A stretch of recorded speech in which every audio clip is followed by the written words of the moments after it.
नमस्कार। नंदकिशोर एजुकेशनल इस YouTube channel में मैं आपका सहर्ष स्वागत करता हूं। दोस्तों, पिछले वीडियोस में हमने इन्फिनेटिव्स के बारे में जानकारी हासिल की थी। आज के इस वीडियो में हम इन्फिनेटिव्स के भेद देखेंगे। इन्फिनेटिव्स के निम्नलिखित भेद होते हैं। एक सिंपल इन्फिनेटिव्स और इन्फिनेटिव्स संज्ञा यानी नाउन। नंबर 2 इसका भेद है जरंडियल इन्फिनेटिव्स। तो हम सिंपल इन्फिनेटिव्स यह नाउन का कार्य करता है। ये सिंपल इन्फिनेटिव्स का जो है वो नाउन का कार्य करता है और यह वाक्य में किस प्रकार प्रयोग होता है, तो इसका प्रयोग होता है subject to a verb as. देखिए, to play cricket is pleasant. To play cricket is pleasant. To find fault is easy. To respect our parents is our duty. To sleep is necessary for health. इन वाक्यों में infinitives का जो प्रयोग है वो क्रिया के कर्ता की तरह हुआ है। अगला पॉइंट बी हम देखेंगे, object to a verb as. I want to go home. To के बाद जो गो आया है, टू गो होम, यह ऑब्जेक्ट टू अ वर्ब है। Childrens like to play. Children like to play. He refused to obey me.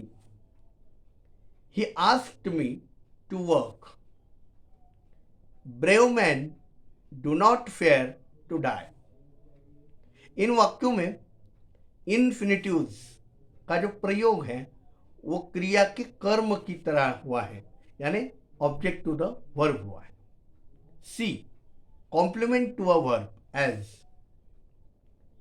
His habit is to ride daily. उसके आदत सवारी करना है दररोज, यानी डेली। डेली यानी हर रोज। My desire is to see you again. हम अपने किसी दोस्त को बोल सकते हैं जिसे हम ज़्यादा पसंद करते हैं, ऐसे दोस्त को भी हम कह सकते हैं ये वाक्य। My desire is to see you again. Her pleasure was sing. Subjective complement है। अगला वाक्य देखिए, I saw him go. He made me a run. He made me run, objective complements है। इन वाक्यों में इन्फिनेटिव्स का जो प्रयोग किया गया है वो क्रिया के पूरक की तरह है। अभी कॉम्प्लीमेंट क्या होता है ये मेरे पिछले वीडियोस को देखने से आपको समझ में आएगा। अब देखते हैं governed by the preposition as. I am about to go. I had no choice but to accept obey her. इन वाक्यों में इन्फिनेटिव्स का प्रयोग गवर्न्ड बाय प्रीपोजिशन की तरह है। पहले वाक्य में अबाउट द्वारा टू गो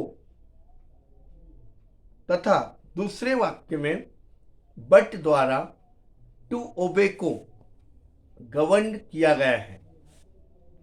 संकेत, दूसरे वाक्य में बट का प्रयोग एक्सेप्ट, EXCEPT, एक्सेप्ट यानी सिवाय। इस वाक्य का हिंदी अनुवाद इस प्रकार होगा, मेरे पास उसकी आज्ञा मानने के सिवाय, या इसे हम अतिरिक्त और कोई विकल्प नहीं था। ऐसे वाक्यों को विद्यार्थियों को समझना चाहिए, अच्छे से इसकी पढ़ाई करनी चाहिए। अगर हम दिल से कोई भी काम करते हैं तो हम उसमें अवश्य सफल होते हैं।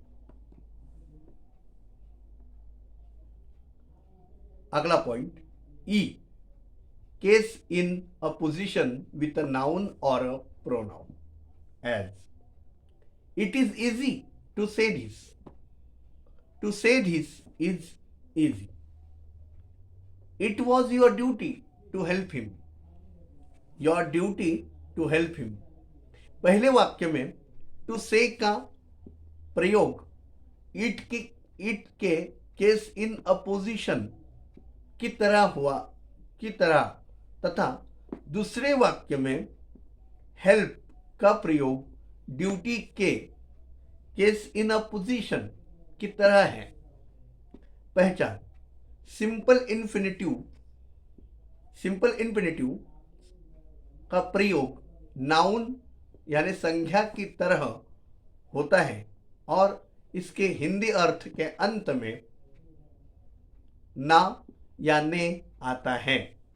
आशा करता हूं मेरे द्वारा दी गई जानकारी आपको समझ में आई होगी। अगले वीडियोस में हम जरंडियल इन्फिनिटिव्स के बारे में बातचीत करेंगे।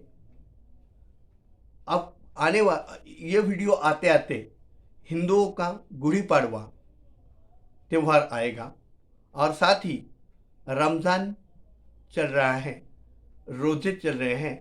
मेरे सभी देशवासियों को गुड़ी पाड़वा और रमज़ान ईद जो कि 11 अप्रैल को है उसकी हार्दिक शुभकामनाएं। मिलते हैं ऐसे ही अन्य किसी और वीडियो के साथ, तब तक खुश रहिए, आबाद रहिए। धन्यवाद।